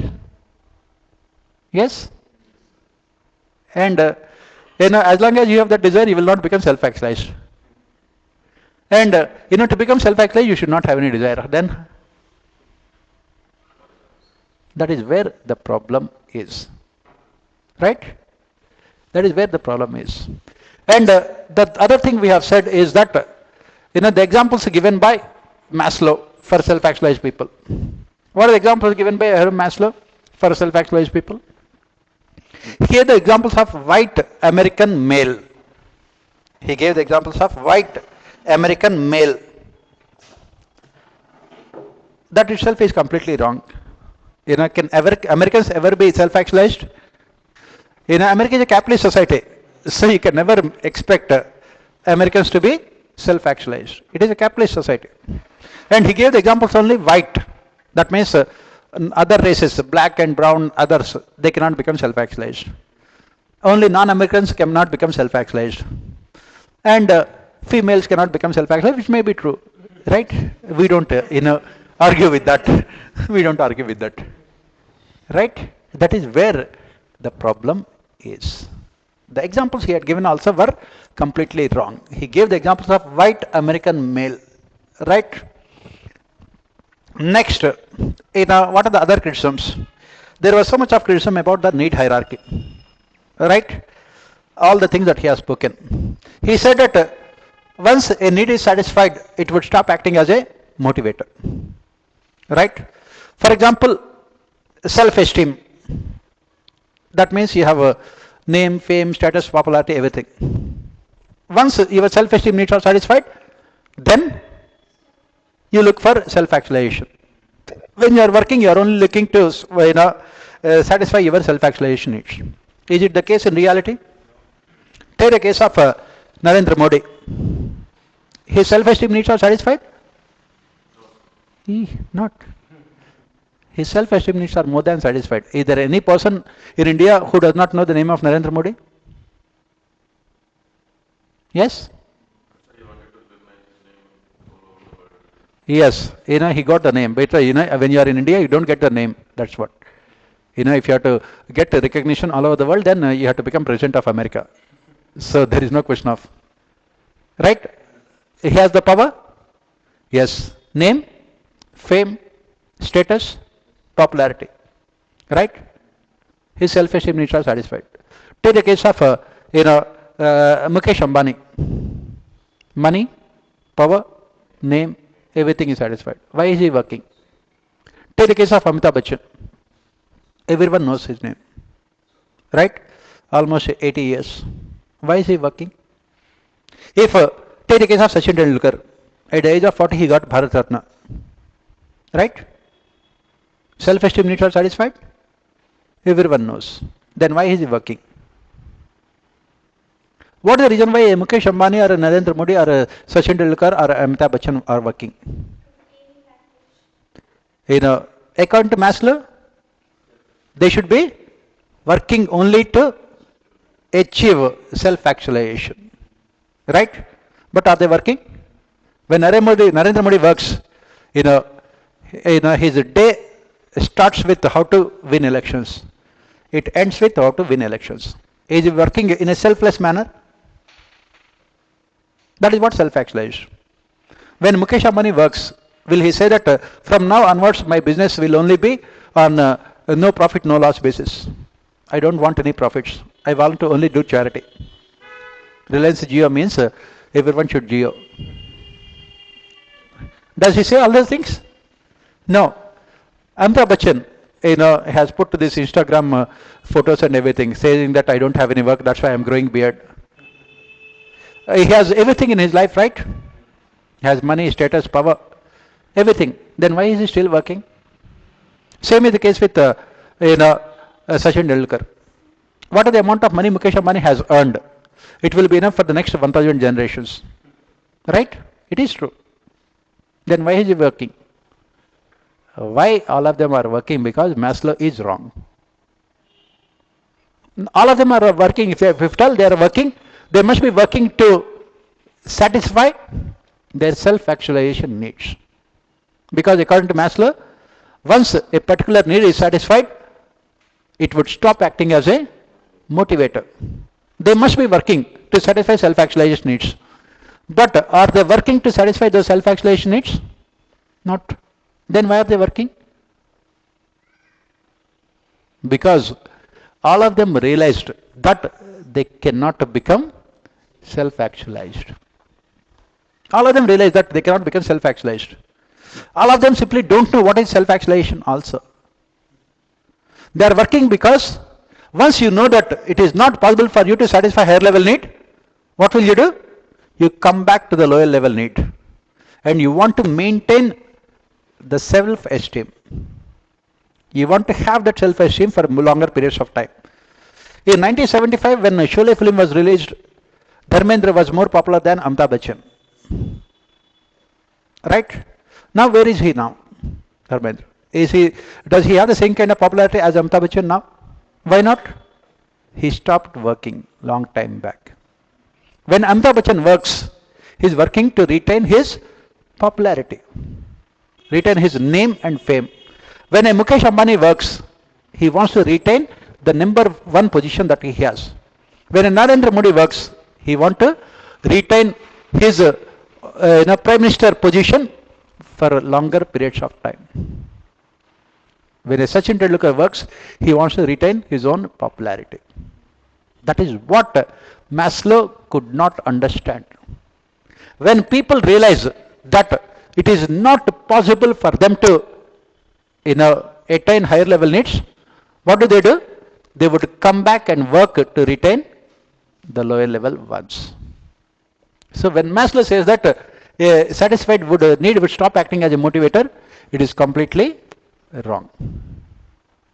All these people are working. Take the case of this Elon Musk or Mark Zuckerberg or Bill Gates. Why they are working? They have earned enough amount of money, right? Elon Musk, he is paid almost 90,000 crores of rupees only as taxes. Such a rich person. Why are they still working then? What are the amount of money that they have earned? Is it possible for them to spend that money in their lifetime? Is it possible? Can they spend that money in their lifetime? Not at all. Then where are they earning then? Is it possible for them to take that money with themselves when they die? When Dhirubhai Ambani died, he was the richest person in India. Could he take himself at least two, three credit cards and ATM cards with unlimited withdrawals? Then why are people earning? Why do they earn? Is it possible for Mukesh Ambani to spend all the money that he has earned? Then why are they? Why are they not looking for self-actualization? Because they know that they can never become self-actualized. self-actualized. Right? Will Narendra Modi come and say that, I have been the Prime Minister for 10 years. Before that, I have been the Chief Minister for 13 years. So let me give opportunity to others. Will he say that? Will he say that I have been in the government for the last 20 years? He became the Chief Minister of Gujarat in 2001. So more than 20 years he has been in positions of power. Will he say that enough is enough? I want to give opportunities to other people? No. Will he say that I have earned so much of name and fame for myself that let me look for self-actualization? Let me grow my beard much longer and go to Himalayas and sit under a cave and perform the penance? Why? That is what we say. Because all these people, they know that they can never become self-actualized. So when they are working, they are working only to retain the previous level of need. They come back to retain the previous needs. That is where Maslow is wrong. Next one is, next reason we have made here is that people work to satisfy only one particular need at a point of time. That is what Maslow has said. If you are working to satisfy either basic needs or social needs or security needs or self-esteem or self-actualization. Is it true? For example, you are working now. You are working hard to get into services. What are the needs that you are looking to satisfy? Basic needs? Yes. Right? If you don't get a job, then your parents will call you outstanding. Basic needs? Yes. Security needs? Obviously. You want a secure job for yourself. That is the reason. Social needs? Yes. You want recognition. Right? At least the street dog should be barking at you, if nothing else. Right? That will be the most successful day in your life when the street dog looks at you and starts barking at you. If you become a police officer with a latte in your hand, then immediately street dog will stand up and also salute you also. Self-recognition. Right? And then the self-actualization, yes, you want to work for the society. That is what most of you have said, that you want to work for society in a selfless manner. You don't want money, you don't want salary, anything. Just give us more work and we are happy. All these stupid statements you have mentioned also, right? Right? All of you, when I ask you, you want to work for the people, society, country, right? So when you are preparing for UPSC examination, you are looking for all these 5 needs? Yes? Maslow, easy, right then? That is what the problem is. When people work, they work to satisfy more than one particular need at a point of time. That is what we say. Next, critics also have said that this hierarchy of need is also wrong. Maslow had observed only America and he came out with hierarchy of needs. So what is the reason? That is the reason why he said that social needs at lower level and self-esteem needs are higher level. For example, if you are an American, you are getting a job in Africa, and in America you are getting say $10,000. In Africa, if you go there, your company will say that you'll be paid $50,000. Will you go and will you go or not? If you are an American, you will go, because you are not concerned about your family or friends. You are only concerned about your own comfort and luxuries. That is what Americans. That is the reason why they don't have any what we call a much stronger family system. Because you leave your parents, you leave your family members, friends and everything. Because for you, what is important is your own career. What is important is your own money and status, nothing else. That is the reason why if there is conflict between social needs and self-esteem needs, in America they give more importance to self-esteem needs because they are materialistic societies. They are materialistic societies. They don't give that much importance to human relations. On the other hand, if you are in India, Eastern societies, what do we give importance to? We give importance to social needs. Social needs. For example, I said you are an engineer and you are getting a job in Afghanistan. The company says that you will be paid 5 lakh rupees per month. On the other hand, if you are working in India, you are really getting 50,000 rupees. Will you go to Afghanistan? Even if you want to go, your parents will say that don't go. Your family members say that no. Stay back here. We will beg on the streets and we will finance all our expenditure, but don't go there. How many of you will put Northeastern cadres as a first preference in IAS or IPS? Northeastern cadres. Not at all. On the other hand, people from North India, they don't want to work in South. People from South India, they don't want to hear about North India. Right? That is the thing. I said, one of our students some time back, that person got into IAS, but IAS, that person got different cadre. IPS, home cadre. They did not take IAS also. Why? Because you want to be IPS in your home state than IAS in somewhere else. Social needs. That is what we are saying here. And this is, why this problem has come up, because Maslow was only observing American society, which is materialistic, capitalistic society, wherein people always give importance to their self-esteem than anything else. Whereas if you come to Eastern countries, you find that social needs are given more importance than self-esteem needs. And then the last criticism, this universality of hierarchy of needs is also questioned. For example, what is basic need for Mukesh Ambani? What is basic need for Mukesh Ambani? Self-esteem. What is basic need for Narendra Modi? Self-esteem. What is basic need for a rickshaw puller? Food. What is the basic need for a rickshaw puller? Food. What is the basic need for Narendra Modi? Self-esteem. He wants to be seen all the time. One day if he is not there in the news, he will get into depression. Right?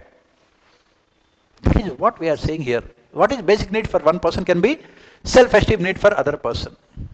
What is self-esteem need? What is self-esteem for a rickshaw puller? What is self-esteem for a rickshaw puller? Food. If he can get his food, his respect and esteem is protected. So that is what the critics have said. So these are all the criticisms of Maslow's hierarchy of needs. Right? And in spite of these criticisms, we say that Maslow's hierarchy of needs is universal, because broadly all of us have the same level of needs. Maslow is also known as the father of motivational theories. He is also known as the father of motivational theories, because all other thinkers whom we will be discussing now have derived their theories from Maslow's ideas. All those other thinkers, they have derived their theories from Maslow's ideas.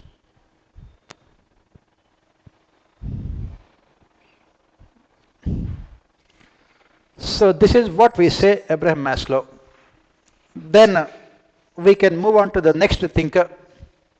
Not much is there in all these thinkers. As I said, we have already completed all major thinkers.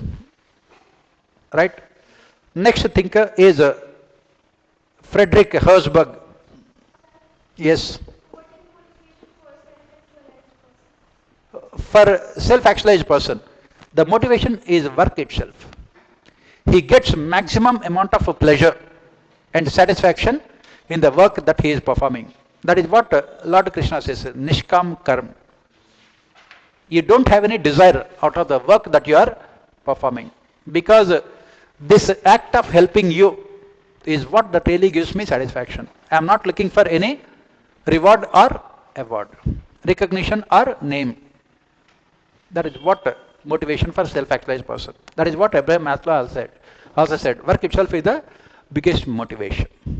But can we ever see those kind of people? Is it possible? Not at all. Right? Next important thinker that we have to look at is Frederick Herzberg.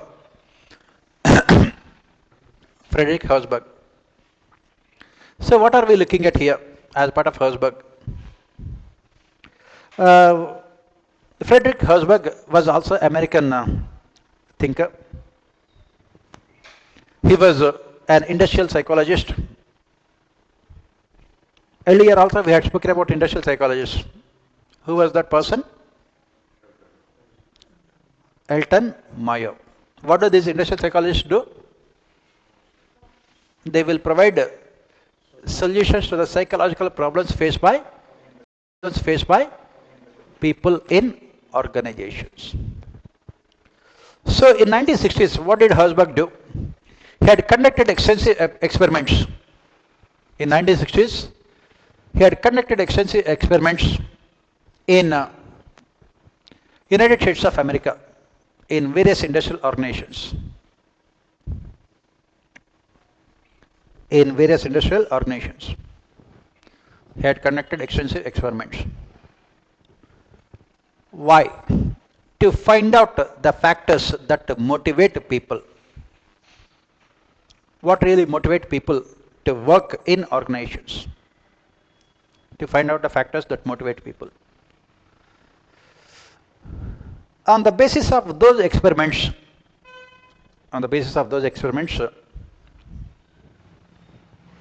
he had come out with what is popularly known as a two-factor theory of motivation. On the basis of those experiments, he had come out with what is popularly known as two-factor theory of motivation. Two-factor theory of motivation. He had come out with this two-factor theory of motivation. Let us see what is this. So, what is this two-factor theory of motivation? What he said is that those factors that result in satisfaction of workers, those factors that result in satisfaction of workers are different from those factors which result in satisfaction of workers are different from those factors which result in their dissatisfaction.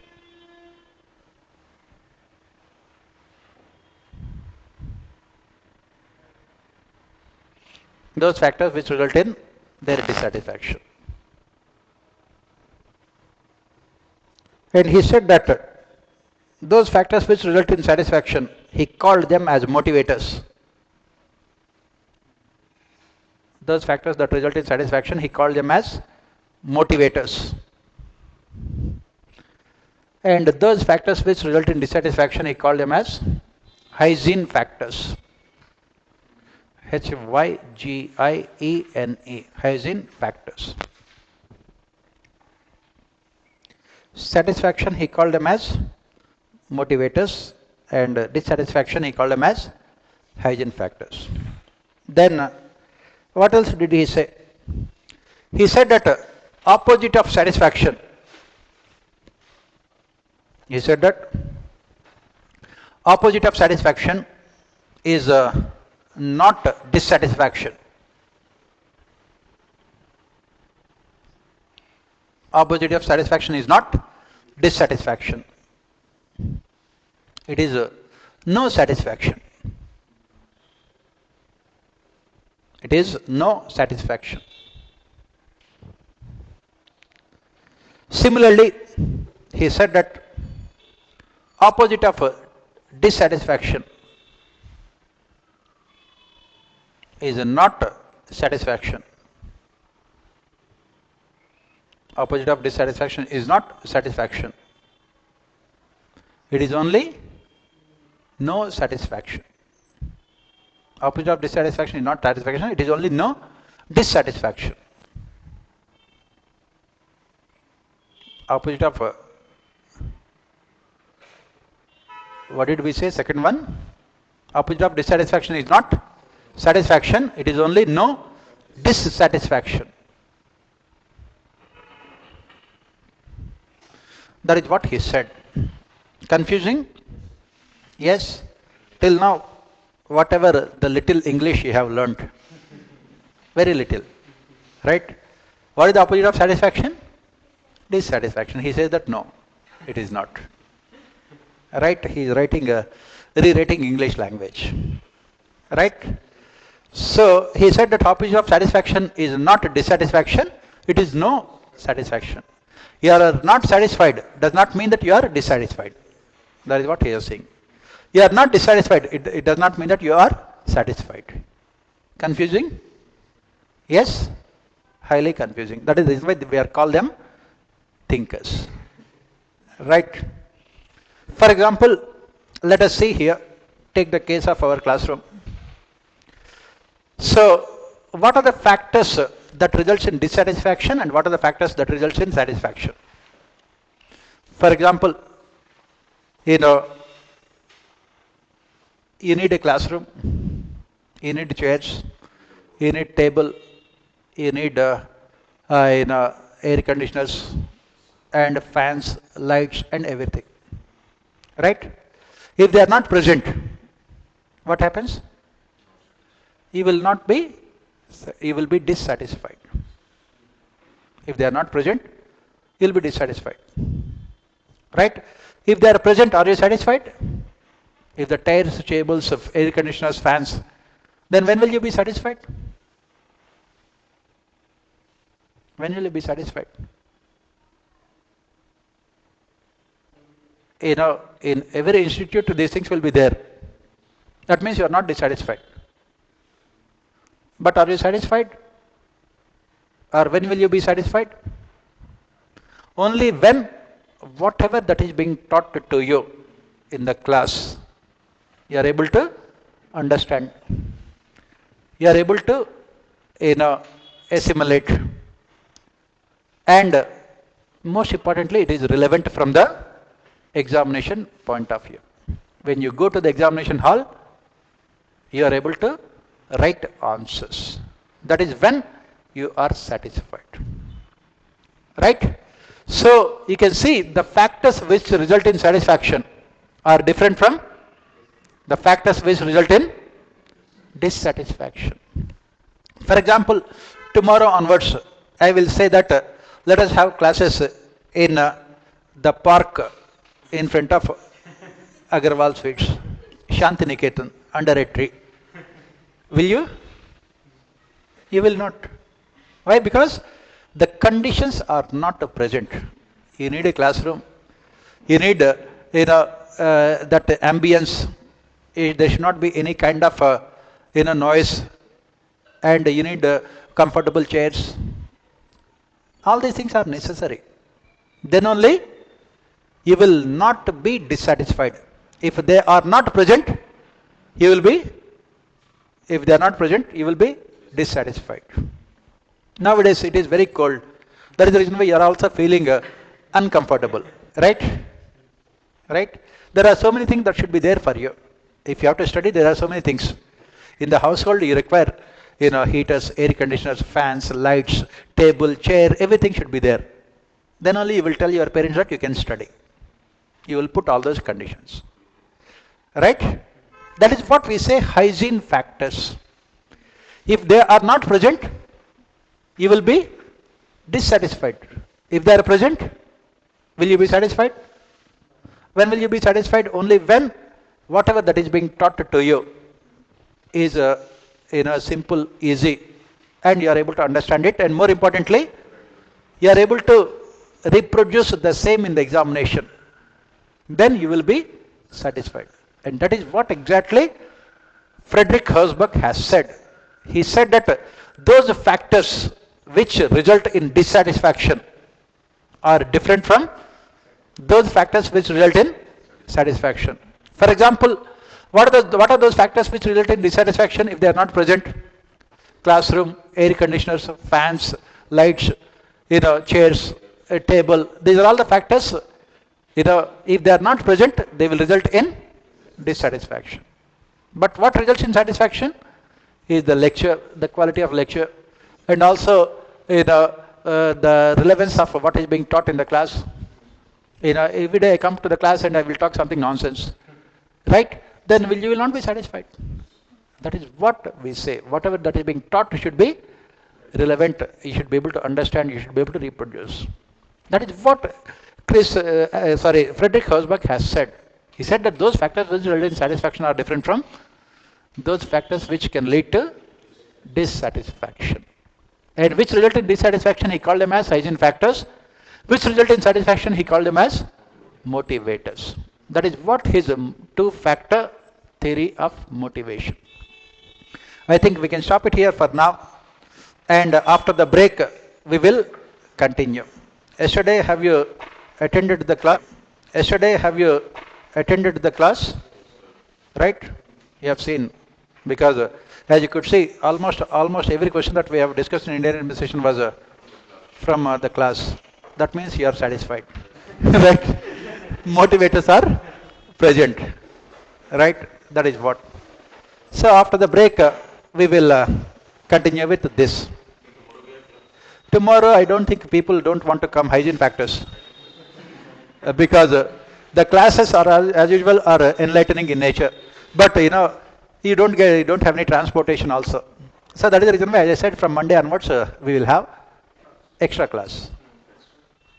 Right now we are having 2 classes. We can have 3 classes of 2 hours duration each. Yeah, by attending more classes, at least you will become classical. You know, it is only for 4 5 days. Only 4 5 days. You can make sacrifices, I think. Yeah, that is what. Right? So we will be completing all the things, especially for those who are from October batch. Right? That is what. So that you can again think about your prelims preparation also. Everything. So that is what we are doing, and we will meet again after break, 45 minutes.